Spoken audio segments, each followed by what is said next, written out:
दरबार की बोल माता पिता की। एक माँ की कहते हैं कि माँ की दुआ कभी खाली नहीं जाती और ये बात भगवान से भी टाली नहीं जाती। माँ काम का 4 बच्चों को पाल देती है प्यारे, और उन 4 बच्चों से एक माँ पाली नहीं जाती।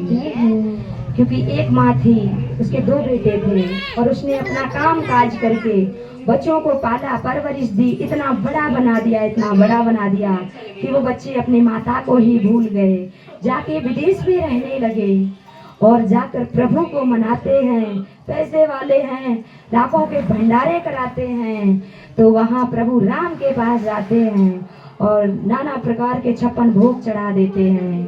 तो प्रभु जब उस मूरत में से निकल के प्रभु राम आते हैं तो क्या कहते हैं प्रभु, सुनिए प्यारे भक्तों, बोल सच्चे दरबार की। मेरी राम जी की मूरत बोल पड़ी, क्यों मुझे मनाने आया है। मेरी राम की मूरत बोल पड़ी, क्यों मुझे मनाने आया है। क्यों मुझे मनाने आया है, क्यों मुझे मनाने मेरी सिया जी की मूरत बोल पड़ी, क्यों मुझे मनाने आया है। तेरे घरों में मैया तरस रही, तेरे घरों में मैया तरस रही, क्या तुझको कोई तरस नहीं, क्या तुझको कोई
को मना ले। माता पिता को सच में जिसने ठुकराया वो जीवन भर ठोकर खाएगा। माता पिता ही पूजा है। जो माता पिता का नहीं ईश्वर कहता वो मेरे काम का नहीं। जैसे प्रभु राम, हमारे राधे कृष्ण की यही कहानी है। जो मेरे सामने माता पिता की अपनी मूर्खता देता है, बुराइयां करता है, सच कहती हूँ आज इस जगह पे बैठी हूँ, मैं उनसे पता नहीं क्यों नफरत कर बैठी हूँ। बोल माता पिता की, बोल हमारे प्यारे प्यारे भक्तों की, बोल हमारे बाबा दादी की, बोल हमारे कुली देवता की, बोल वृंदावन बिहारी।